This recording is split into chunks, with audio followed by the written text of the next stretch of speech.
Morning everyone, just showing you what we're going to be getting through today. So I've got the Innovit Motorsports data logging system that I've got to wire up and finish off, and hopefully I can fire it up, the data logging that is, and show you how that works. Yeah, and a few other little things, so stay with us.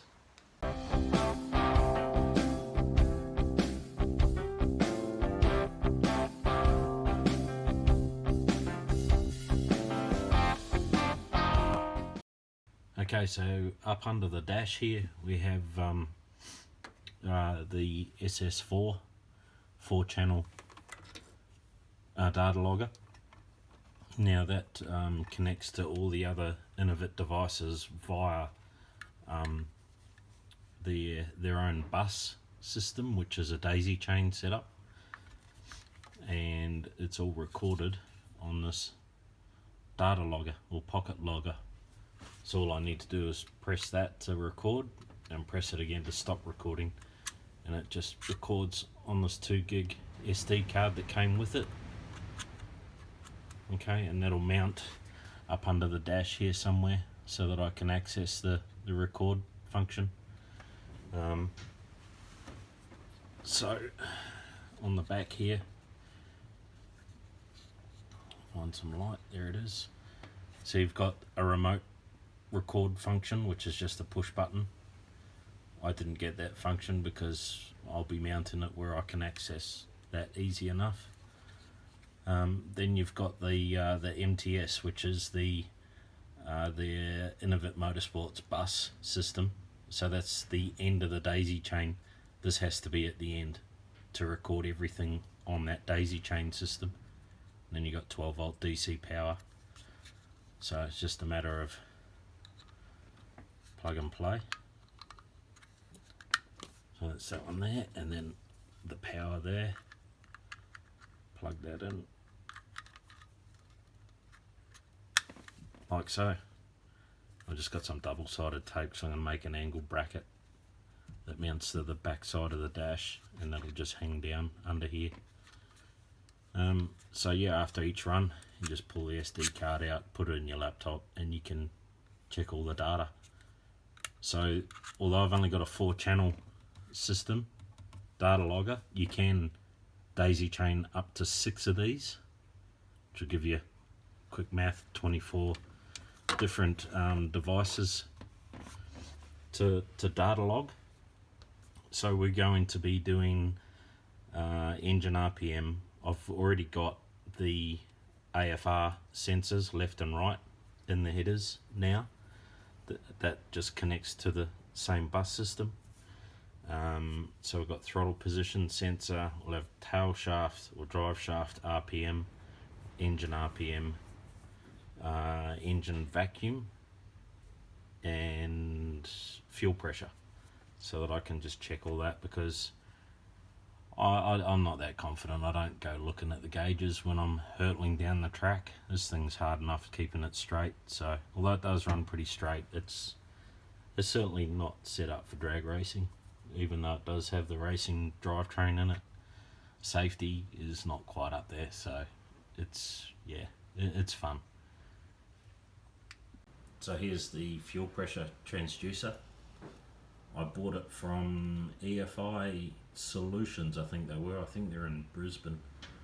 So this system can take any sort of 5 volt powered device with a 5 volt DC output. So that's the fuel pressure one. Over that side there, you can see it there. That's the engine vacuum. In here, if you can see it there, once it focuses, that's the throttle position sensor right here. So that's got a tab on it. It's a universal device. It's actually an Innovit Motorsports device, and it runs off the shaft of the primary on the back carburetor. Of course, they both run at the same time. So yeah, so hopefully I'll get that hooked up today.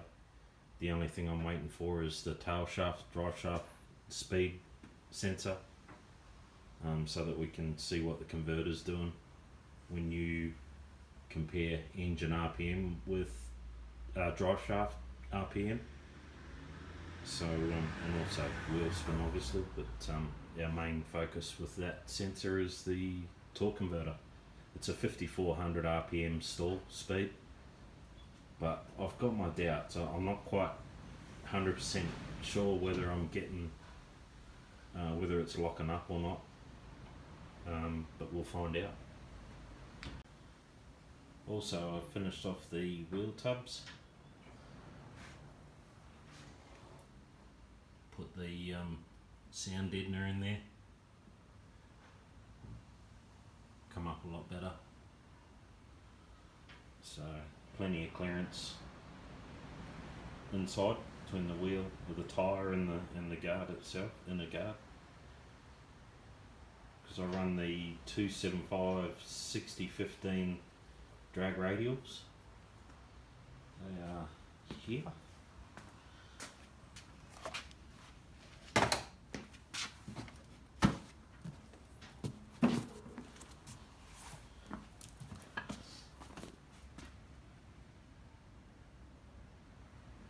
These are the Street R version.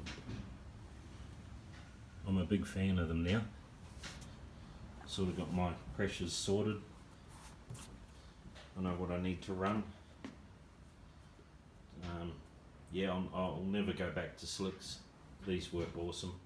They're good on the street, except for when it starts raining, bit of drizzle. So other than that, I rate them. Okay, so I've finished the install. As you can see, it's recording at the moment. Not that there's anything to record, but this flash here indicates that it is recording and everything is connected correctly. So I've got the AFR meter there. It's only reading one side at the moment with the engine not running. And under here you'll see the unit there flashing away quite happily. Get a better angle on that.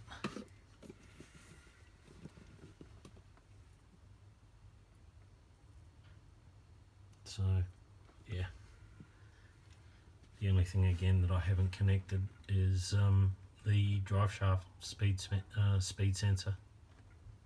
I can't start the car yet because I haven't finished painting the fuel tank.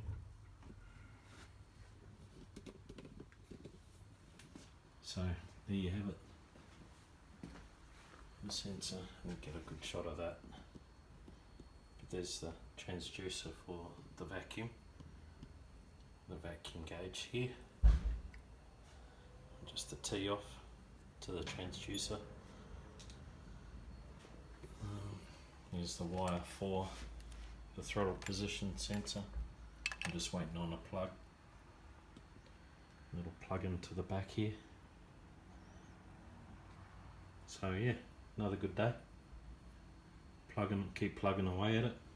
Closer to doing some skids. Okay, bit shorter this week, this video. Didn't really want to bore you with all the electrical going on.